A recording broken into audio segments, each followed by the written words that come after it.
Salam dostlar.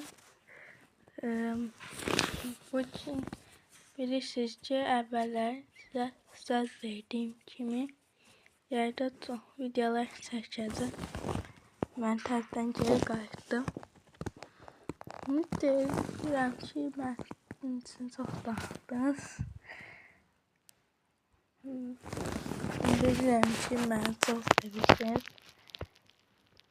Mən də sizi hamınızı çox istəyirəm. Çox istəyirəm.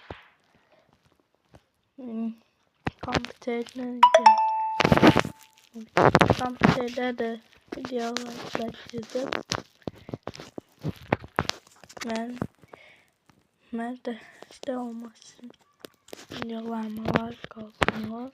Kanalıma abunə olmayı unutmayın. Zəng işarəsine basıp tümüne basın ki birinci sizə xəbər gəlsin.